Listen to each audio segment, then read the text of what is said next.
Hola, buenos días queridos amigos. Quiero partir esta hermosa mañana enviándoles un abrazo apretado a todos que nos hace tanto falta.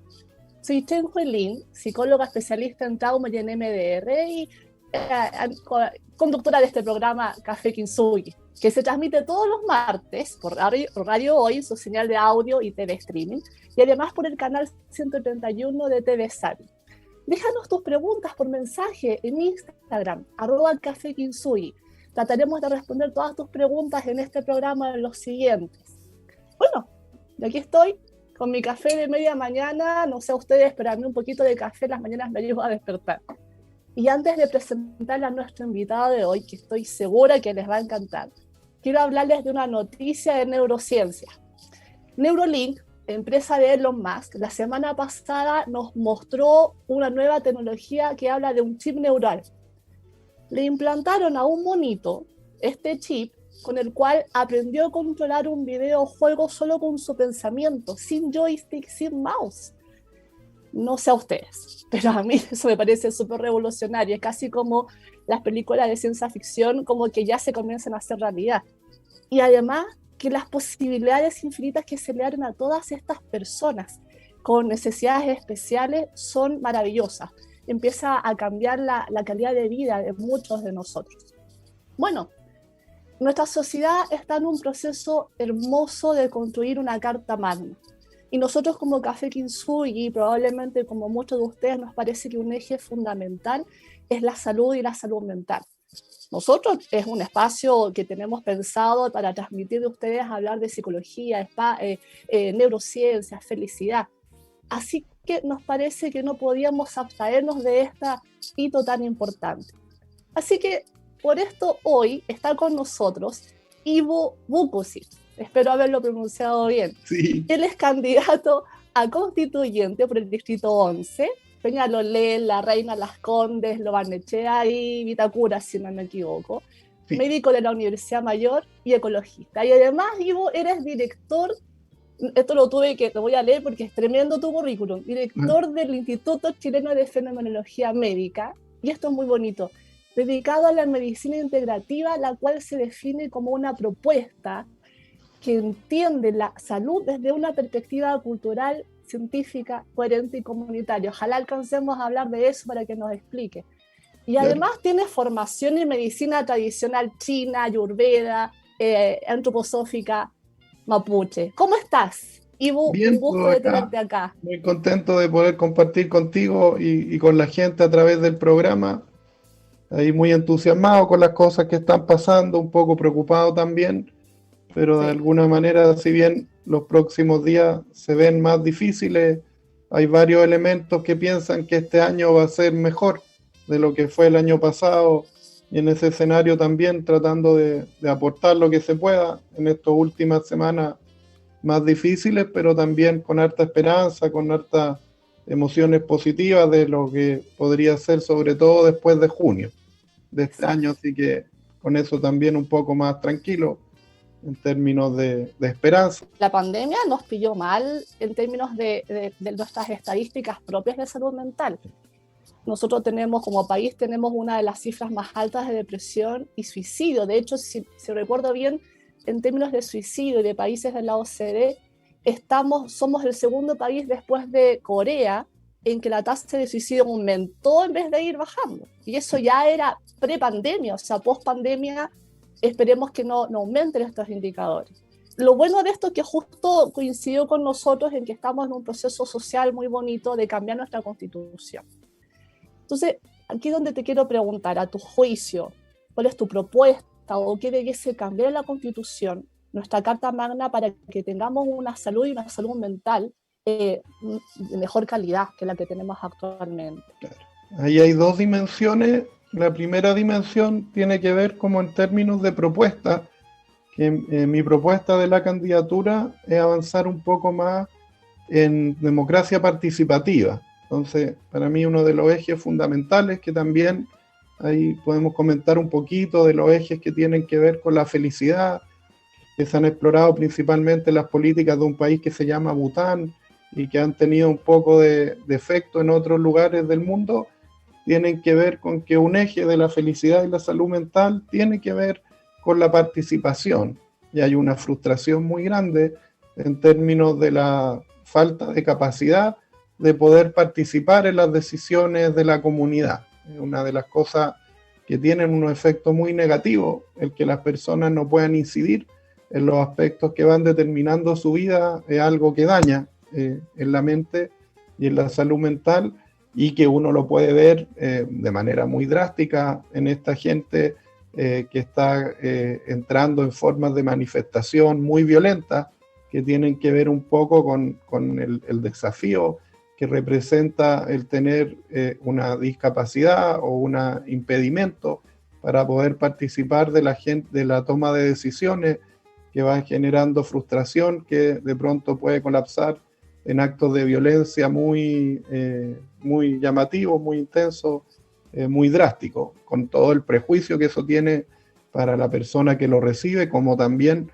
para la persona que lo realiza. Y en esa dimensión hay mucha gente hablando de democracia participativa, pero queda como un discurso en el aire. Entonces yo quería hacer algo como más concreto, y dentro de eso encontramos una plataforma tecnológica que funciona por internet, que se llama Decidim, así con DECIDM,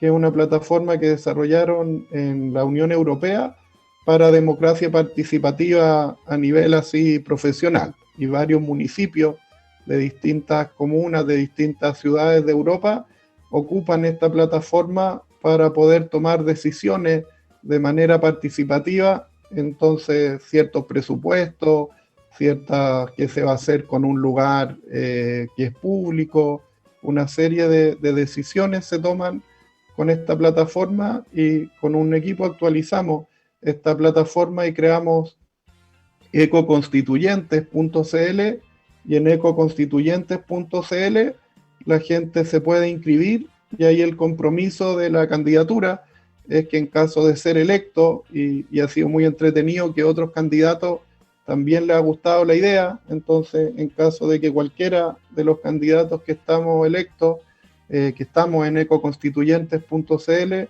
estemos electos, vamos a poner todo el proceso de la discusión en la plataforma. Entonces la gente... Oye, qué bonito lo que estás planteando, democracia participativa, en el fondo, Claro.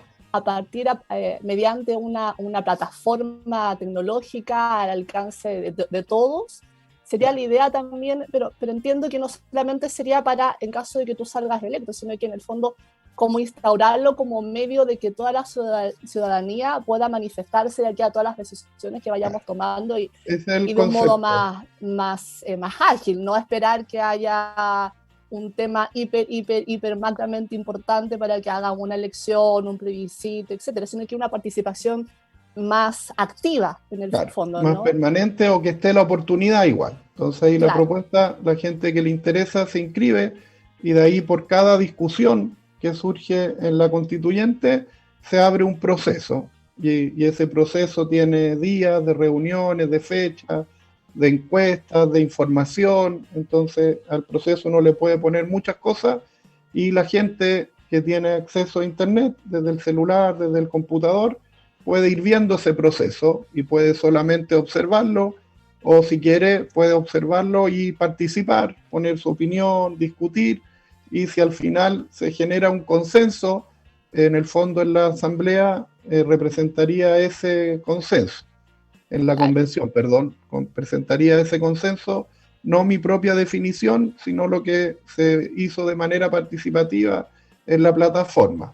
Y ahí también la plataforma permite votar. Entonces, si no hubiera consenso, sino que toda la gente que está en ese proceso tuviera definiciones diferentes, ahí se hace una votación, y el resultado de la votación sería lo que yo representaría, independiente de lo que yo quisiera en términos individuales. Yo obviamente ahí en la plataforma voy a pelear por las cosas que me gustan, que me motivan, pero ahí está la oferta, o el compromiso más bien, de que mi definición final va a tener que ver con el proceso, mucho más que con mis intereses individuales.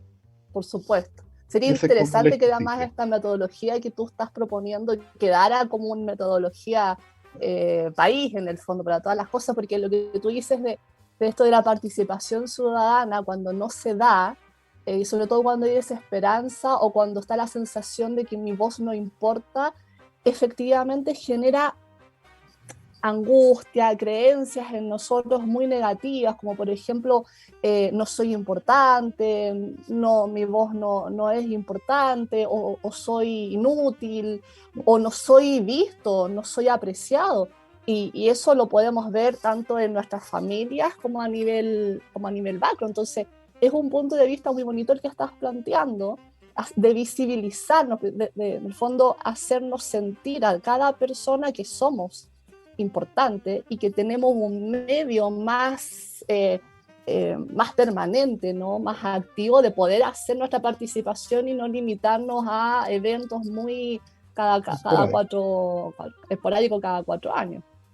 Esa es la Exacto. idea de hacerlo, porque el tema de la democracia participativa ha ido creciendo mucho los últimos 4 años, como el interés de la gente, pero no había nada así como concreto. Como que la gente dice democracia participativa, hay una organización que es interesante, que quiere poner lo de los referéndums vinculantes, que es una estrategia que han tenido algunos países como Suecia, donde si hay una ley que a la gente no le gusta, se juntan 3.000 firmas y con eso se impone un plebiscito. Y eso ha servido mucho porque la clase política o los representantes no hacen leyes que puedan generar que la gente se ponga a juntar firmas para bajarlas.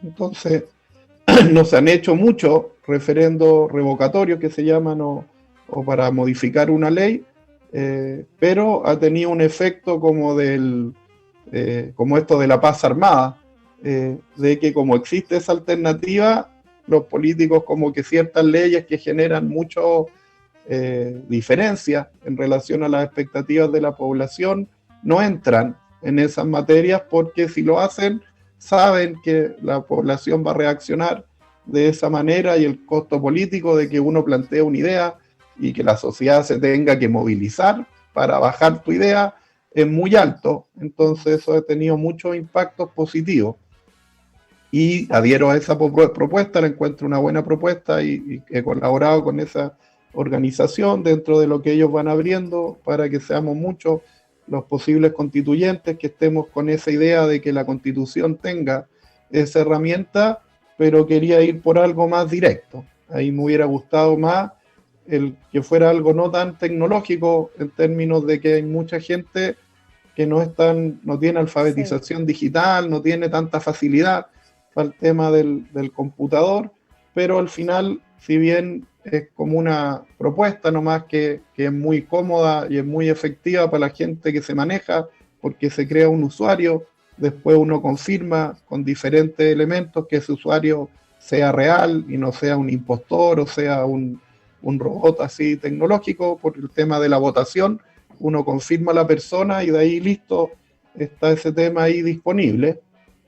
Pero se da también, y eso también lo encontré que había ahí como una coherencia, que estoy de candidato en el distrito que está más digitalizado de Chile, entonces no genero en términos territoriales una diferencia tan grande.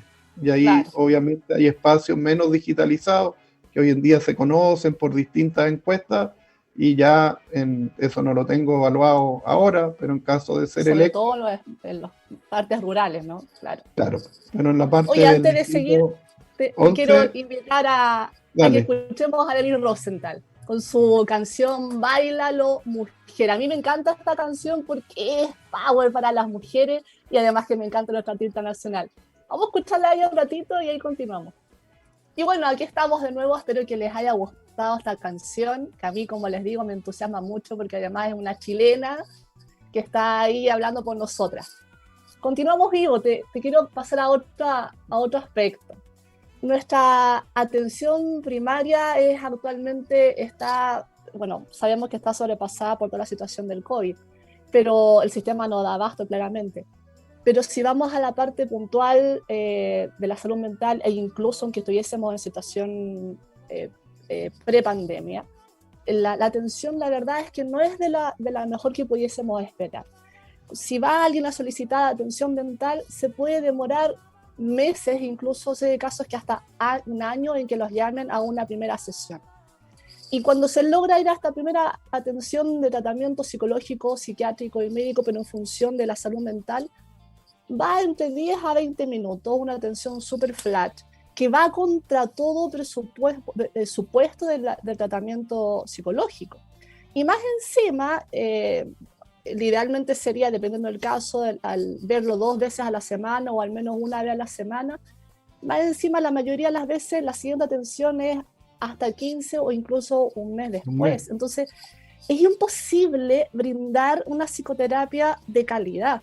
Yo he leído estudios, un reciente estudio de la Universidad Católica que justamente hizo el 2019, donde hablaba de que como país estamos produciendo, por un lado, muchos psicólogos y después muchos psiquiatras, pero es como un dato que parece ser como casi absurdo, porque hay muchos psicólogos, pero no están siendo contratados, porque si no tendríamos, si tuviésemos la suficiente cantidad de psicólogos en la atención primaria, no tendríamos estos problemas de atender de 10 a 20 minutos, en donde además el psicólogo pasa otro fenómeno, bueno, y también todos los médicos, pasa otro fenómeno de tener que atender y entregar número de atención en vez de fijarnos de que hay un ser humano detrás y que lo que más importa, en vez de cuántas atenciones hiciste en la semana o en el mes o en el día, lo que importa es qué calidad le estás entregando a ese paciente de atención, en este caso, de salud mental. ¿Podemos cambiar esto con esta propuesta nueva de Carta Magna o por ahí no hay mucho que hacer? ¿Cómo lo ves tú? Hay bastante que se puede hacer como oportunidad, sobre todo porque es una de las primeras constituciones que se genera en un contexto donde tenemos esa información, ¿no? Estos argumentos que tú das, que son muy válidos, y todas estas experiencias de salud mental son muy claras en los últimos 20, 30 años. Entonces, al tener esta oportunidad de renovar la Constitución, con este conocimiento surge la oportunidad de que la Constitución incluya ciertos elementos que fuercen a las políticas públicas a hacerse cargo de ciertas necesidades. Y ahí nos encontramos con 3 elementos que son como fundamentales. El primero y el más grave tiene que ver con la demanda, y eso no tiene que ver tanto con el aspecto más de atención profesional de la salud mental, sino con otras cosas que voy a comentar en un momento más para hacerle la figura. Un tema tiene que ver con la demanda, con la cantidad de gente que está enferma mentalmente. Hay un segundo nivel que tiene que ver con el elemento de la atención, que ahí también hay varios déficits y hay varias cosas que son como antagonistas en términos de generar que se hagan gastos en cosas que no van a traer resultados positivos. Y en tercer término hay un tema que es más cultural, que ese es más complicado, y ahí si alcanzamos me gustaría darles como algunas lucecitas de eso, que podrían un poco también mostrar ahí ese tema. Ahí me gustaría hoy día alcanzar a comentar estos 3 elementos y en un segundo momento también comentar un concepto que se ha ido desarrollando de neuroderecho, que tiene que ver un poquito con una serie de derechos nuevos, con las tecnologías de la comunicación que también tenemos la oportunidad de incluir en la Constitución. Exacto. El primer lugar de la demanda es el problema más grande que tenemos, que la cantidad de gente con problemas de salud mental en Chile es demasiado alta, y eso tiene que ver con una serie de elementos que de la calidad de vida incluyen una jornada laboral muy alta, una demanda de recursos que tiene que generar la persona muy alta en relación a fallas del soporte de ciertas áreas sociales como la educación, la salud, las pensiones, que hace que la persona esté en una inseguridad económica permanente, lo que lo obliga a estar todo el tiempo trabajando lo más posible, y eso resulta muy dañino. Y a eso se le suma una cultura de mucha violencia en diferentes áreas, como que dentro de esta cultura de la competencia, en términos económicos, ha surgido muy fuerte una cultura de violencia en torno a la parte étnica, en torno a la parte cultural, en torno a la mujer, en torno a las diversidades sexuales. Chile lidera el suicidio en adolescentes a nivel mundial y más del 90% de esos adolescentes, cuando se ha mirado en algunas regiones, este no es un dato nacional, pero cuando se hace la bajada de quiénes son estos adolescentes que se suicidan, en su mayoría corresponden a diversidades sexuales que han sido víctimas de mucha violencia en torno a su identidad. Entonces, es lejos un problema que tiene que ver con el tema de la diversidad sexual y que se expresa en el suicidio y se expresa también en homicidio y se expresa en violencia. Entonces, ahí tenemos que ser muy potentes en la Constitución, en defender la calidad de vida, las horas de sueño, el acceso a alimentos de calidad, trabajos donde la persona pueda tener recreación y descanso, además de poder producir lo que le proponen dentro de su espacio laboral. Y por último, ser muy efectivo en visualizar cómo podemos cambiar esta cultura de la violencia. En segundo lugar, está el tema de la gestión de esa demanda. Tenemos toda esa demanda de gente con problemas de salud mental que tiene que ver con estas cosas que te mencionaba antes, pero también con otras cosas que no mencioné, pero que uno las puede ir identificando y que también tienen un peso grande. En términos de la atención, se da un modelo que nuevamente está muy centrado como en la persona, en un volumen de gente muy grande. Hay mucha gente que necesita una psicoeducación más simple, que necesita redes de apoyo, que necesita una serie de cosas que las pueden hacer psicólogos en términos grupales, que los pueden hacer asistentes sociales o enfermeras con formación en salud mental y que no requieren un diagnóstico clínico, ni medicamento, ni una psicoterapia más formal. Entonces, cuando uno separa el grupo que requiere psicoterapia del grupo que requiere un apoyo psicológico social, rápidamente disminuye la demanda y eso permite que la gente que no requiere una intervención más especializada tenga este apoyo que va a ser suficiente para recuperarse de lo que le está afectando, mientras que la gente que requiere la atención especializada no recibe una atención que sea subefectiva. No tiene una persona que requiere psicoterapia y tiene una entrevista de media hora en el papel, que nunca termina siendo media hora en la práctica porque se atrasa o se demora o hay cambios, etcétera. Una vez al mes no va a tener ningún impacto. Nada. Y lo mismo ocurre a nivel de la parte farmacológica. Entonces, el poder distribuir estratégicamente a las personas en relación a sus necesidades va a tener un impacto muy importante y eso tiene que ver con dos ejes. El primero, el poder tener una imagen donde la salud mental no es algo igual para todas las personas, sino que va a depender de sus necesidades y poder establecer ese criterio en el sistema de salud, lo que pueda traducirse en prestaciones efectivas, es una dimensión muy práctica. Y la otra dimensión tiene que ver con un concepto que se habla en todas las políticas. Entonces hay una mirada actualmente que tiene que ver con esta imagen de aplicar la necesidad a todas las políticas, y ahí surge esta segunda estrategia de salud mental en todas las políticas, y eso implica que desde el área de educación,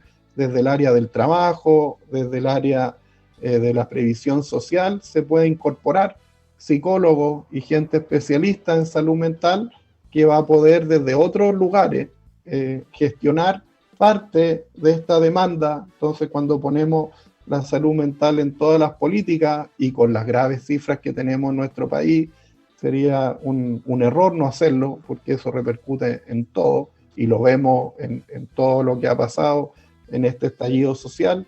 Entonces, el que el Ministerio de Educación tenga un área de salud mental, el Ministerio del Trabajo, de nuevo disminuye esta demanda y de esa manera no se termina tratando con medicamentos problemas que son sociales al interior de una empresa o de un curso, donde muchas veces terminan todos los niños yendo al psicólogo en vez de resolviendo como grupo curso las problemáticas que están estresando a familiar. los niños al punto de terminar en salud mental, en un problema así de enfermedad. ¿Por qué? Porque los medicamentos y la psicoterapia individual en general van a tener un impacto más bajo en el problema cuando es colectivo. Esa es como el área a grandes términos de la propuesta en términos de las atenciones. Y la última imagen que tiene que ver con este fenómeno más filosófico-cultural, la quiero resumir en una historia. Hay una maestra sufi que está un día afuera de su casa buscando algo y estaba atardeciendo, se estaba ocultando el sol. Espera, déjalo ahí.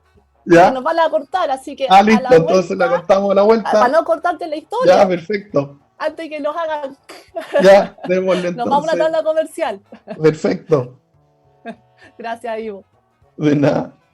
Saludemos a nuestro auspiciador, Instituto Kinsui, psicoterapeutas expertos en trauma psicológico y MDR.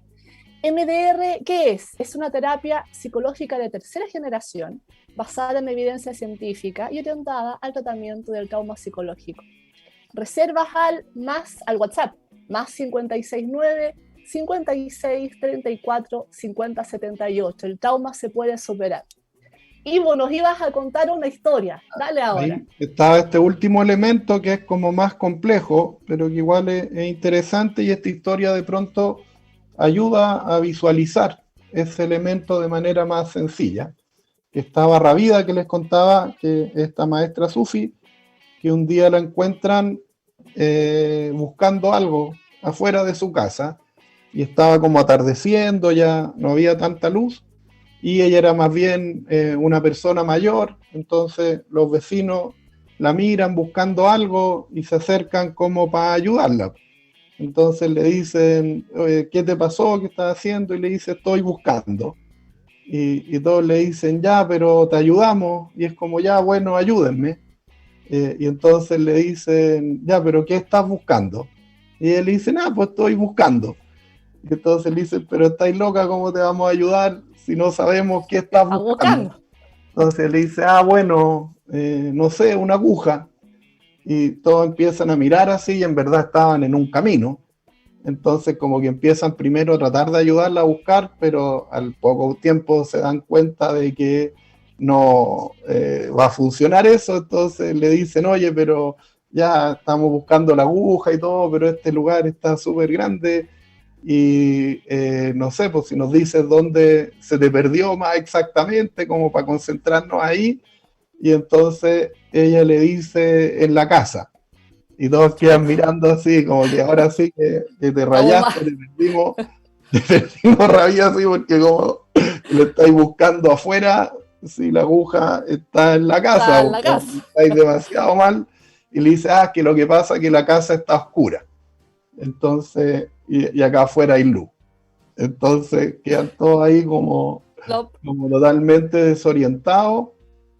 Y eso sirve como una metáfora en relación a la mente que es tremendamente interesante, porque desde las perspectivas culturales la mente es un fenómeno que es interior, y la depresión sobre todo, y una serie de experiencias habituales como la ansiedad, la angustia, tienen que ver con este mundo interior, pero es un mundo interior que está a oscuras, como la casa de Rabida, y en esa casa oscura jamás iba a encontrar la aguja.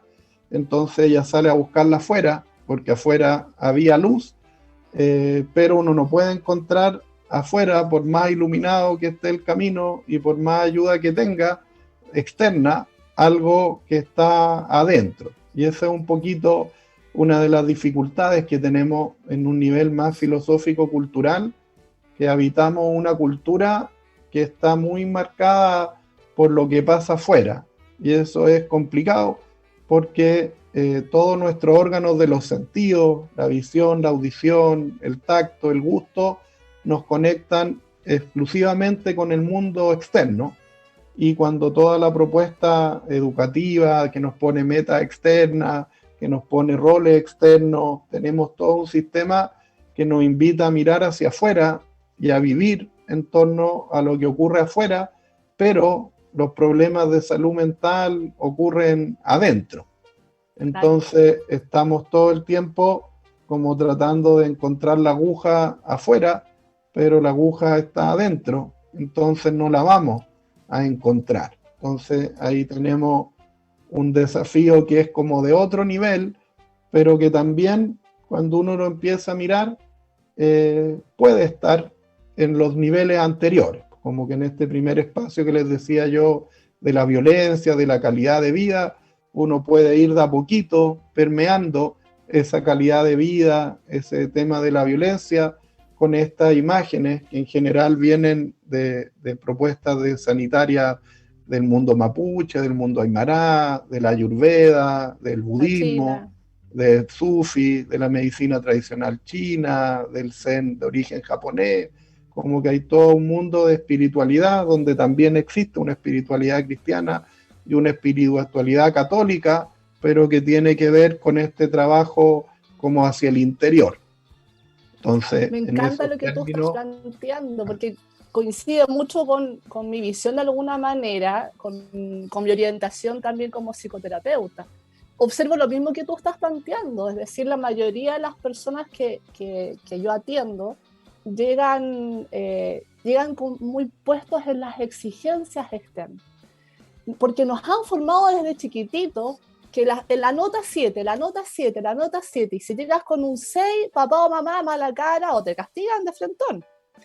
Si no, en la escuela, la profesora, uy, el que se saca nota 7, maravilloso, y los demás, pucha, calladito, ni hablar si te sacaste un rojo. Cómete lo que te sirvieron, y la Cómete toda cantidad la que te comida. sirvieron, cómete toda la comida y lo que hay.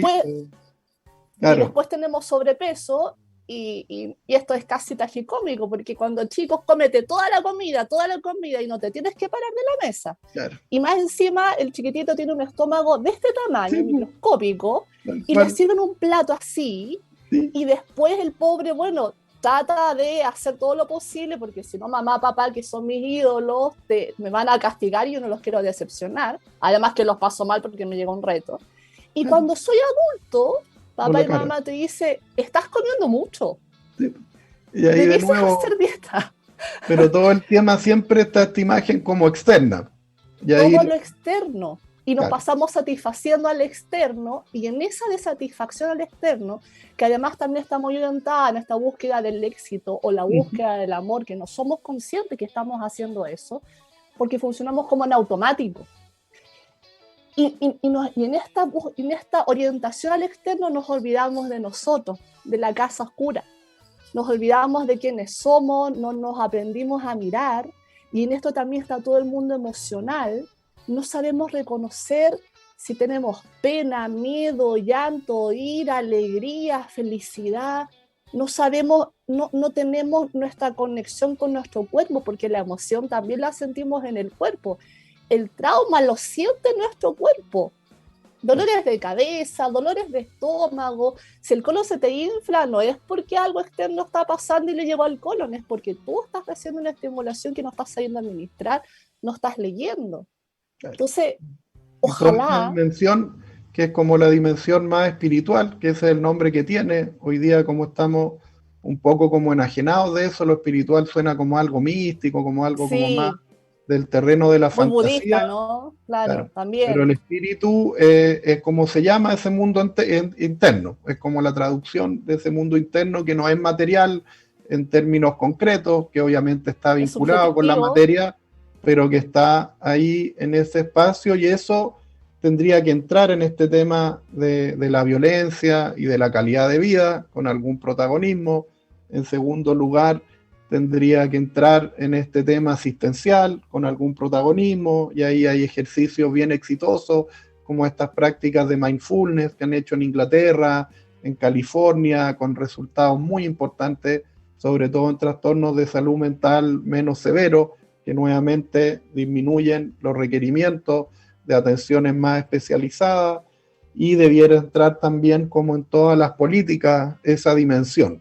Entonces es como un elemento que es más complejo, porque de alguna manera estamos totalmente orientados a lo que pasa afuera, y ese es como el gran filtro. Algunas veces ahí la gente nota que parte del colapso tiene que ver con el capitalismo, como que no necesariamente como el eje, pero uno ve que de alguna manera todas estas crisis se agravan en vez de recuperarse o resolverse cuando uno suma esta mirada más capitalista, así más formal, ideológica, pero desde mi perspectiva la competencia del capitalismo no tiene que ver con el comunismo, que cuando se ha dado tiene muchos elementos que empeoran la crisis de la misma manera que esta otra ideología, sino que la competencia para mí, o la superación de estos elementos negativos del capitalismo, que también tiene algunos elementos que no son necesariamente negativos, pasa por este tema de la espiritualidad. Yo siento que hay más que esta competencia que se plantea mucho en la política de capitalismo versus comunismo o socialismo más profundo. Para mí la competencia está por el lado del capitalismo y de la espiritualidad, porque ahí es donde la persona, al reconocerse como con este protagonismo, con este ser esencial, con esta necesidad de estar bien internamente, también reconoce uno esa necesidad en el otro, también reconoce uno esa necesidad en los otros seres vivos de la naturaleza y en el planeta, y también baja este tema del consumo, que es lo que está agravando esta crisis climática a nivel planetario sin precedentes, que puede generar un colapso que nos va a causar mucho sufrimiento y tiene que ver con el consumo. Si yo lo estoy pasando mal adentro y quiero resolverlo comprando millones de cosas afuera, o quiero sentirme bien porque tengo un auto, porque tengo una zapatilla o porque tengo una tele de uno u otro tamaño, obviamente eso no me va a funcionar y todo el tiempo voy a necesitar ir consumiendo un montón de cosas que en verdad no me van a hacer ni feliz a mí, ni van a tener un impacto positivo en los demás, y sin embargo van a generar basura, van a generar un exceso de trabajo para poder obtenerla, van a generar contaminación, van a generar un montón de fenómenos que han resultado muy negativos, y en menos de 100 años esta cultura que de alguna manera hemos ido conformando ha hecho un daño en el planeta que otras culturas llevan 8.000 años y sigue igual. Ahí yo te voy a cerrar ahí con dos imágenes. Una que a mí me sorprende mucho tiene que ver con India, que India, siendo uno de los países más pobres del mundo y el con la mayor población del mundo, ha logrado resolver la crisis de manera bastante exitosa y tiene niveles de contaminación extremadamente bajos. Por ejemplo, Chile consume la cantidad de planeta que le corresponde a nuestro país. Los recursos que genera el planeta no nos alcanzan a durar el año, sino que ya en septiembre, octubre, agotamos todo lo que el planeta genera y estamos tratando de consumir prestado del año que viene o de otros países que consumen menos. Dubái, que es lo más exagerado, se le acaba el planeta en febrero, como que su cantidad de consumo alcanza para un poquito más de un mes de los 12 meses del año. En cambio a India le sobra como medio planeta, como que en el año entero de consumo a India le sobra y podría consumir medio planeta más. Son mucho más armoniosos. Y otra imagen más local que a mí me gusta mucho en una foto de un colega que es médico que se llama Cristóbal de Marta, pero que también se ha formado como la Huentuchefe dentro de la cultura mapuche. Él pone una foto de un territorio así, que se ve un bosque con un río y todo, y pone ahí ese territorio. Tenemos registro histórico que lo ha habitado el pueblo mapuche por más de 5.000 años. Y después pone al lado, este territorio lo hemos habitado nosotros en los últimos 40 años, y el territorio está hecho pedazos, está todo destruido. Y ahí él dice, ay, nosotros nos llamamos los civilizados, los del progreso, los que estamos bien, y uno en esa imagen así de todo que se mantiene igual o mejor incluso por milenios, y al lado la capacidad de destruir un lugar que a la naturaleza le costó siglos armar. Nosotros en 3, 4 décadas lo devastamos, con todo el impacto negativo para nosotros. Claro. Oye, Y se yo nos siento está que... cortando el programa porque se nos ha ido súper rápido. Oh, Muy entretenido, Ivo. Muy entretenido. oh, de Así que veras, se me antes pasó de que volando también. tengamos que despedirnos, quiero recomendar un libro. No sé si leíste este libro. Comunícate como un Buda, Ah, qué de interesante. Cynthia Kane. Se los voy a dejar la foto en el Instagram de @café Kinsuyi. ¿Por qué lo recomiendo? Bueno, de partida, cuando yo lo compré, y el título dice, comunícate como un Buda. ¡Wow! Dije, esto pinta. Y es una occidental común y corriente que tuvo un acercamiento importante hacia el mundo budista. Y plantea cosas muy, muy instructivas en un lenguaje sencillo, pragmático, aquí no es que vamos a caer a ser budistas, porque no tenemos por qué serlo, pero podemos habitar en nuestro mundo con una mirada budista. Y esta es cómo comunicarte como un budista. Y tiene cosas como tan lindas que yo, hasta que no lo leí, no me había dado cuenta. Por ejemplo, nosotros a veces estamos conversando con alguien en una idea y siempre te dicen sí, pero. El sí, pero indica una pequeña connotación de que algo no está bien, como que tu idea no me gustó tanto y yo te critico sutilmente y te impongo la mía. Si cambiamos una pequeña palabra y en vez de decir sí, pero decimos sí, me gusta tu idea y te sugiero, yo agregaría o también podríamos, entonces estamos sumando en vez de criticar por lo mío. Sí, pero critica. Sí, y me sumo, apruebo tu idea, apruebo lo que me dices y me sumo. Y también otras cosas, como por ejemplo, no sé si se han dado cuenta que hay personas que tú les das una idea y te dicen, no, pero, no, pero, y uno dice, pero ¿es sí o no? No, no tengo idea por qué muchas personas utilizan el no cuando te quieren decir sí. Fíjense qué es lo que dicen y cuando quieren aprobar algo, aprobar a lo que está diciendo la otra persona, cuando están de acuerdo, digan sí, no digan no, pero sí, porque ese no, pero sí genera una distorsión cognitiva, sobre todo en los niños, que uno no sabe, bueno, es sí, pero es no.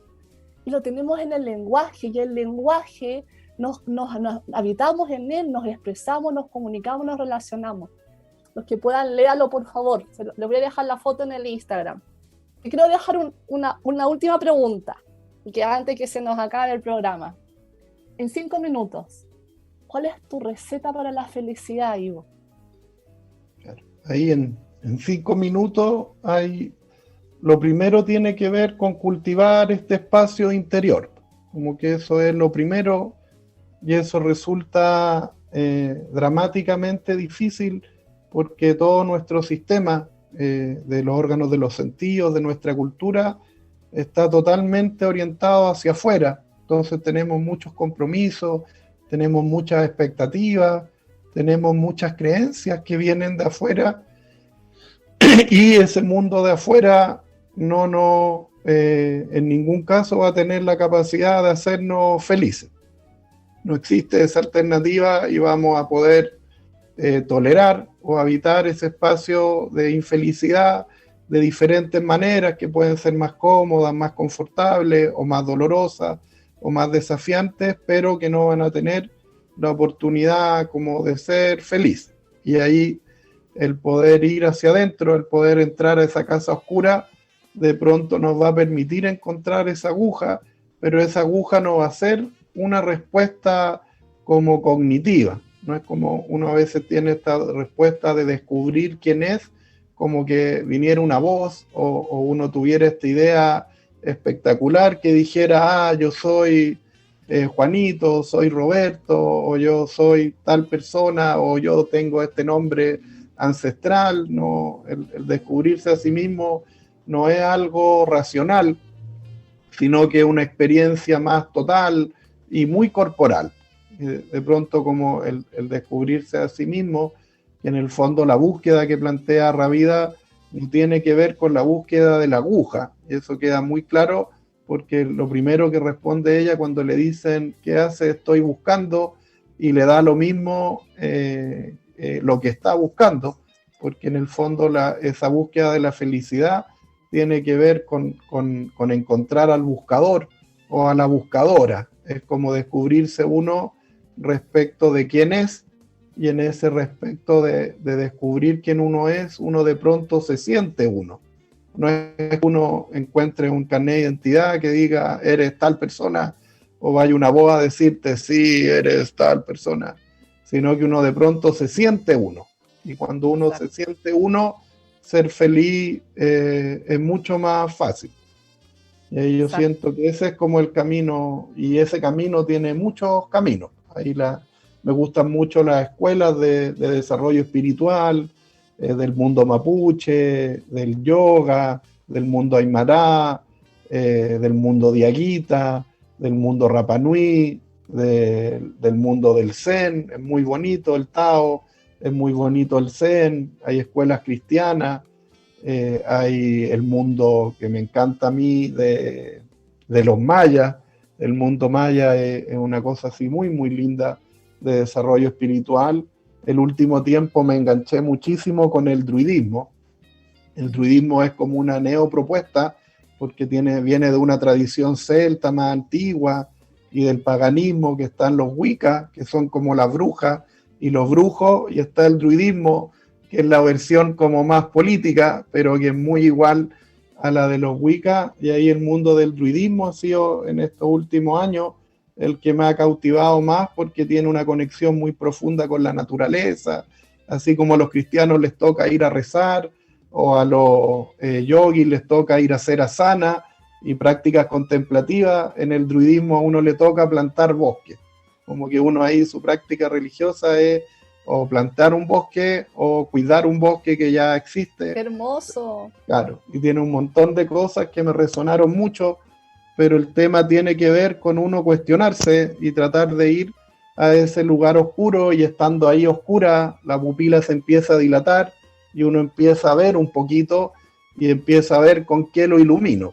Y ahí las diferentes propuestas de desarrollo espiritual, las religiones, son estas como lamparitas, que ahí uno puede ir buscando cuál le gusta más, cuál le sirve. Y eso yo creo que es como, si tuviera que recomendar algo, el tema de la felicidad, y eso requiere mucho tiempo libre.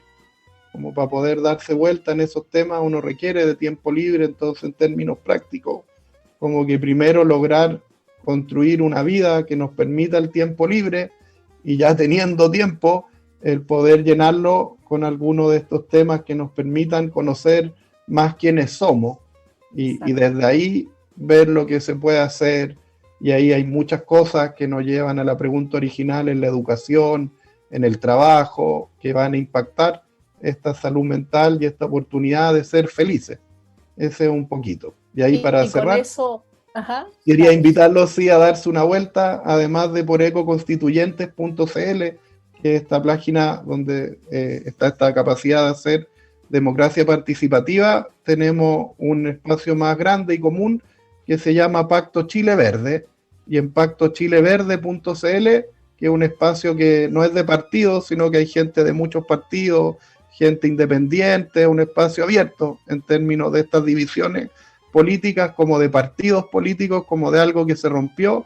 Pacto Chile Verde es como un entero político, que es un espacio como para juntarse, y ahí hay un lugar que se llama Escuela Verde, donde hay algunos cursos de espiritualidad y política, alimentación. Hay un espacio que se llama Vota Verde, donde hay varios candidatos que adhieren a la regeneración de la naturaleza y el buen vivir. Y eso, esas eran como las invitaciones a conocer ahí, pactochileverde.cl y ecoconstituyentes.cl, y a sumarse. Más allá de que voten o no por mí, el tema es que participen. Ahí esa es como la invitación que a mí me gusta más que... Y que nos ayudes a construir un mundo mejor, una sociedad chilena mejor. Así que ojalá que vaya muy bien. Eso se hace con cooperación y se hace entre todos. Eso también es la idea de la democracia participativa, de uno tener un rol ahí de coordinador y no de ser el director de la orquesta. Exacto. Que ahí es donde, cuando uno pone al director de la orquesta, es que uno ve los fracasos más grandes y las dificultades más grandes para corregirlas, porque el director de la orquesta, cuando fracasa, ahí se tiene que hacer el harakiri como los japoneses, y eso nadie quiere hacerlo. En cambio, cuando uno coordina nomás y el tema se hace con cooperación y ganamos todos, pero fracasamos también, fracasamos todos y es mucho más fácil hacer la reparación. Así que Gracias, Ivo. por la Muchas invitación gracias, queridos y a la gente que nos acompañó y a Miguel por todo su apoyo. Gracias, queridos auditores, por escucharnos. Espero que les haya servido mucho este programa. Mira que a mí me sirvió mucho. Recuerda escribirnos al Instagram, @cafekintsugi. Iremos respondiendo todas tus preguntas todos los martes a las 11 por Radio Hoy en su señal audio y TV streaming. Abrazo, cariño, chao.